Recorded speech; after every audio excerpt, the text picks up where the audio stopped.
Have you ever considered that your anger might be a shield, a defense mechanism protecting you from something far more delicate and raw, vulnerability? That's right. Anger, the fiery emotion often associated with conflict and negativity, may be more than it seems on the surface. Imagine for a moment you're a knight in an ancient battlefield. Your armor, your shield, your sword, they are all tools for protection, for survival. Now think of your anger as that shield, your armor against the world. It's a strategy, a learned response, often originating from the dysfunctional dynamics experienced in our families of origin.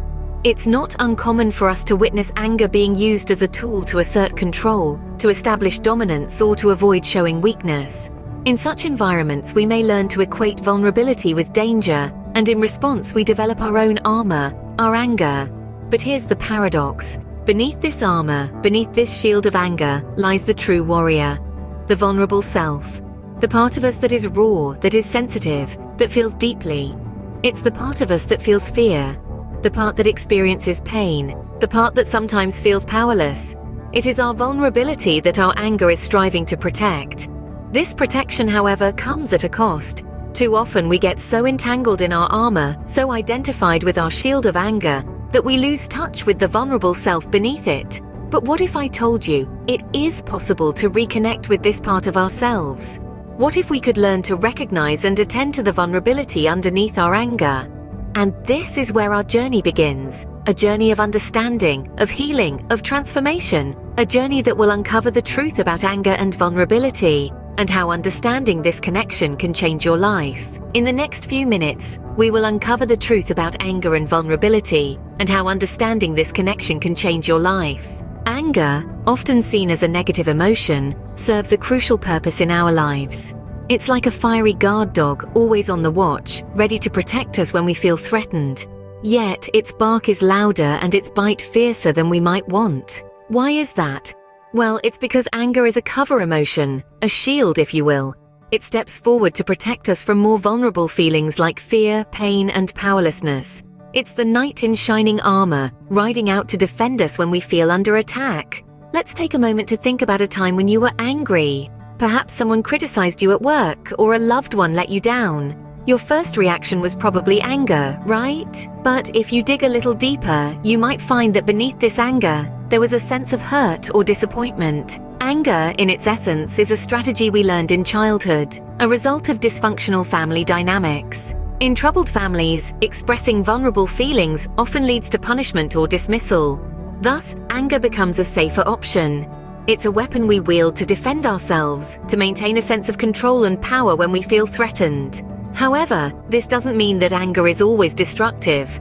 Quite the contrary. Anger is linked to a protector part within us, a part that is self-loyal. It's like a personal bodyguard, always ready to step in when it perceives danger. It's not the enemy, it's a friend, albeit a loud and fiery one. But here's the thing, we can't stay angry forever. The trick is to recognize the vulnerability hiding beneath our anger. By attending to this vulnerability, we can heal the root cause of our anger.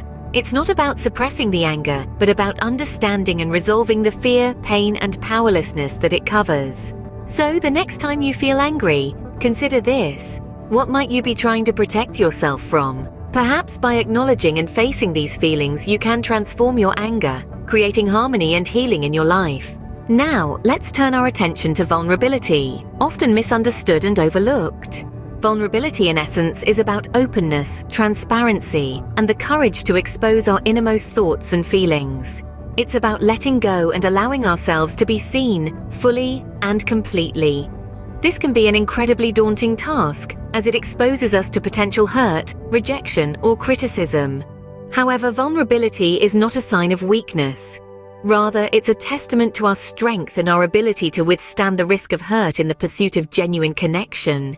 It's the birthplace of innovation, creativity, and change, where we dare to challenge the status quo and venture into the unknown.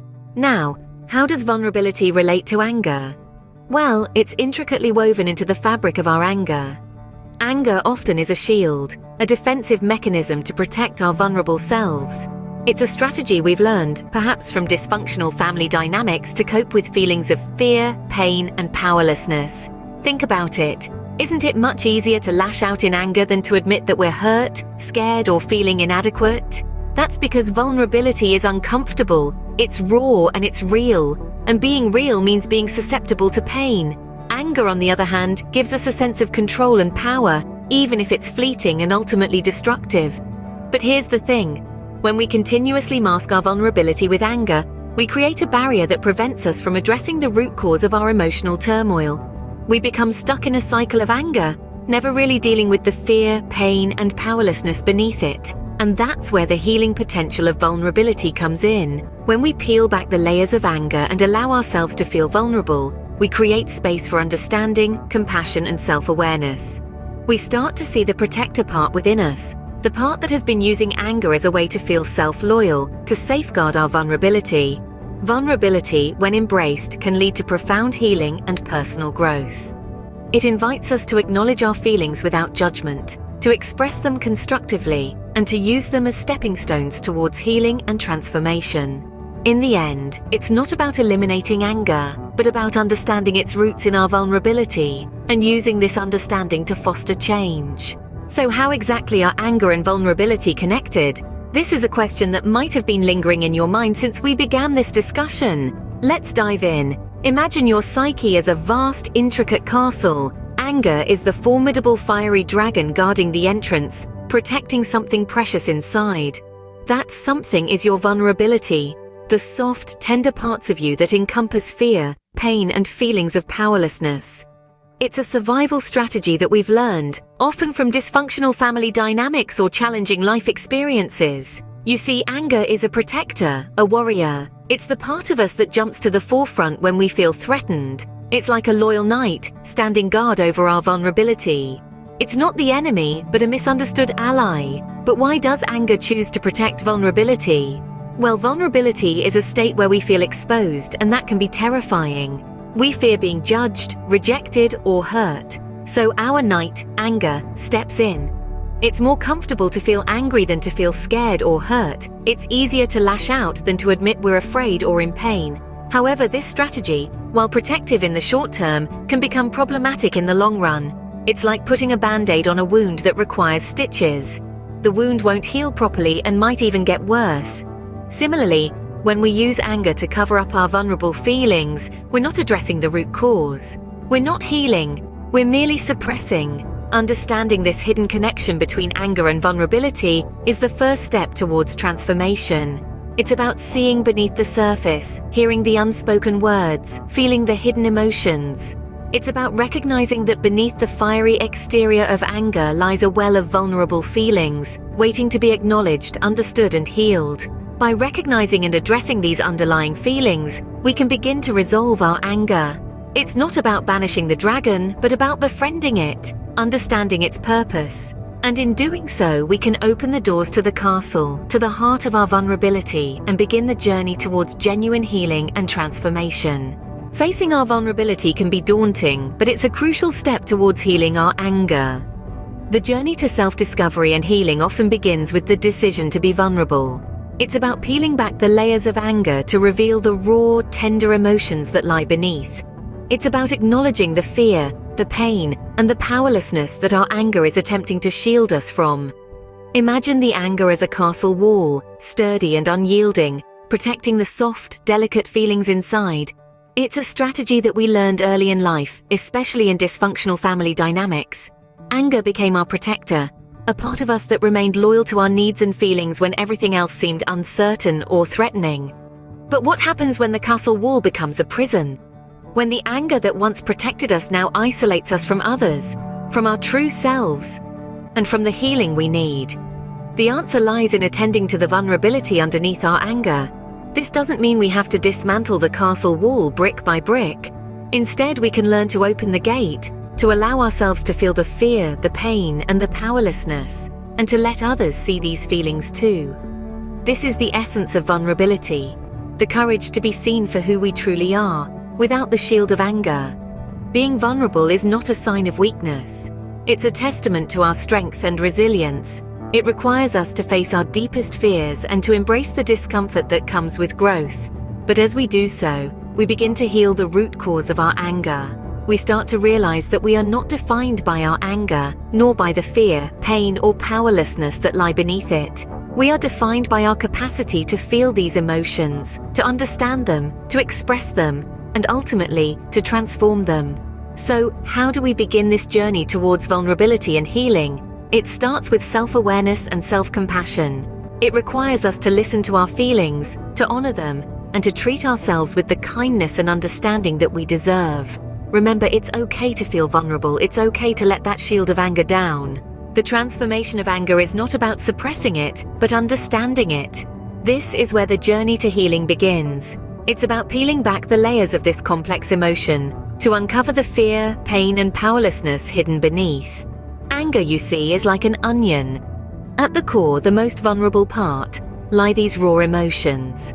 As we peel away the layers, we face our vulnerabilities, and this is where the transformation begins. It's about recognizing that our anger is not a standalone entity, but a shield, a well-intentioned protector part within us that is trying to keep us safe.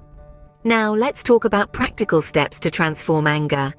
First, we need to acknowledge our anger. This isn't about justifying it or blaming others for it. It's about owning it, accepting it as a part of us, and recognizing its purpose. Second, we need to understand the roots of our anger. This involves delving into our past, into our formative years. It's about understanding how our family dynamics shaped our emotional responses. It's about realizing that anger is a strategy we learn to cope with fear, pain, and a sense of powerlessness. Third, we need to attend to the vulnerability underneath our anger. This involves embracing our fears, our pain, our sense of powerlessness, and giving them the attention they need. It's about being gentle with ourselves, allowing ourselves to feel these emotions fully, without judgment or resistance. Finally, we need to resolve these underlying emotions. This is the most challenging part, but it's also the most rewarding. It requires courage, patience, and self-compassion. It's about facing our fears, healing our pain, and reclaiming our power. As we go through this process, we start to see a shift. Our anger, once a fiery, destructive force, starts to transform into a source of wisdom, strength, and self-awareness. Our relationships improve, our self-esteem grows, and our overall quality of life improves. By facing our vulnerability, we can transform our anger and create more harmony in our lives. This is the power of understanding and transforming anger. It's a journey of self-discovery, healing, and growth, and it's a journey worth taking. Let's take a moment to reflect on what we've learned about anger and vulnerability. We began by unraveling the paradox of anger and vulnerability, revealing how these seemingly contrasting emotions are inextricably linked. Anger, we discovered, acts as a cover emotion, a protective shield that guards us from experiencing the rawness of our vulnerable feelings. We delved into the role of anger, understanding it as a strategy we've learned in dysfunctional family dynamics. It's a response that arises from a protector part within us, a part that is fiercely self-loyal. This part of us steps in when we feel threatened, creating a smokescreen of anger to hide the fear, pain, and powerlessness lurking beneath. We also explored the concept of vulnerability, recognizing it as an integral part of our human experience. It's a state that we often avoid, yet it is through embracing our vulnerability that we can truly start to heal. The hidden connection between anger and vulnerability is a profound realization. Anger is not the enemy. It's a signal, a cry for help from our inner self, pointing us towards the unattended, vulnerable feelings within us. Healing through vulnerability is a courageous act. It involves acknowledging our fears, confronting our pain, and accepting our powerlessness. By attending to these vulnerable feelings, we can begin to address the root cause of our anger, leading to deeper healing and harmony in our lives. Finally, we learned how anger can be transformed by resolving the fear, pain, and powerlessness that it covers. This process requires patience, understanding, and above all, self-compassion. It's about seeing beyond the fiery facade of anger and attending to the vulnerability that lies beneath. Remember, the journey towards understanding and transforming your anger starts with acknowledging and embracing your vulnerability, and that is a journey worth taking.